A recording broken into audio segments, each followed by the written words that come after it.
Velho, imagina você. Imagina você ser parceiro de Lewis Hamilton. Ficar na sombra de Lewis Hamilton. Quando Lewis Hamilton sai, você fala: minha vez de ser campeão.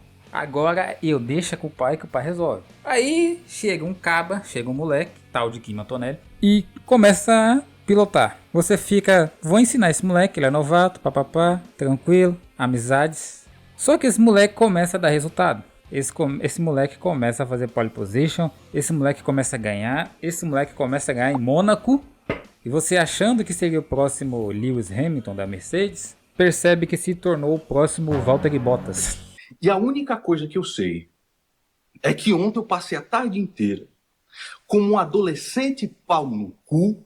Durante anos, George Russell foi visto como o futuro da Mercedes, o piloto que substituiria Lewis Hamilton e levaria a equipe de volta ao topo da Fórmula 1. Mas agora surge um problema. Esse problema tem apenas 19 anos de idade. Kimi Antonelli chegou à Fórmula 1 cercado de expectativas, mas poucos imaginavam que ele seria tão rápido tão cedo. O mais preocupante para Russell é que a Mercedes parece estar entrando em uma nova era. Será que George Russell corre o risco de ser ofuscado dentro da própria equipe? Antes de falar sobre a situação atual, precisamos entender quem é Kimi Antonelli. Kimi Antonelli não é um piloto comum. Desde as categorias de base, ele era tratado como um talento especial. Ele acumulou títulos, venceu campeonatos importantes e chamou a atenção da Mercedes ainda muito jovem.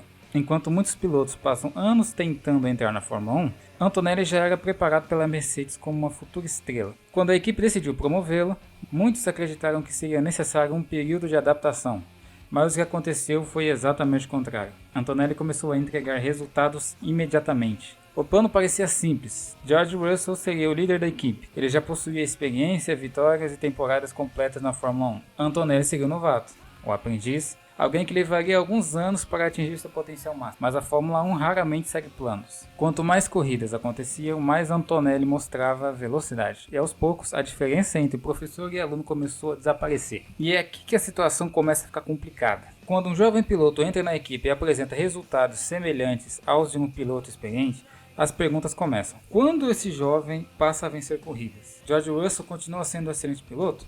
Todos são avaliados pelo que estão fazendo agora. E neste momento, grande parte da atenção está voltada para Antonelli. Patrocinadores observam, a imprensa observa e principalmente Toto Wolff observa. A Mercedes sabe que pode ter encontrado um talento geracional, um piloto capaz de liderar a equipe pelos próximos 10 ou 15 anos. E quando uma equipe encontra alguém assim, tudo muda. Não significa que Russell será descartado, mas significa que a prioridade começa a mudar. Historicamente, equipes de Fórmula 1 costumam construir seus projetos ao redor de seus pilotos mais promissores. Aconteceu com Schumacher, aconteceu com Vettel, aconteceu com Verstappen e pode estar acontecendo novamente. George Russell ainda tem velocidade para reagir, ainda tem talento para vencer corridas e ainda prova que merece ser o líder da Mercedes. Mas uma coisa parece clara, Kimi Antonelli não chegou à Fórmula 1 para aprender, ele chegou para vencer. E se continuar evoluindo nesse ritmo, a pergunta não será mais se ele será o futuro da Mercedes. A pergunta será se ele já se tornou o presente da Mercedes. Agora eu quero saber a sua opinião. Se você fosse Toto Wolff, em quem apostaria para construir o futuro da Mercedes? George Russell ou Kimi Antonelli? Comente aqui embaixo e não se esqueça de se inscrever para mais vídeos de Fórmula 1. Fico imaginando como é que tá a cabeça do George Russell agora. Quando finalmente aparece a oportunidade, pô, pista livre, agora eu, pá, um moleque, novato, chega e ponto. Já bota uma pressão insana, ele lidera o campeonato atualmente. Então, parece que não sobra nada, né, compadre? Não sobra nada.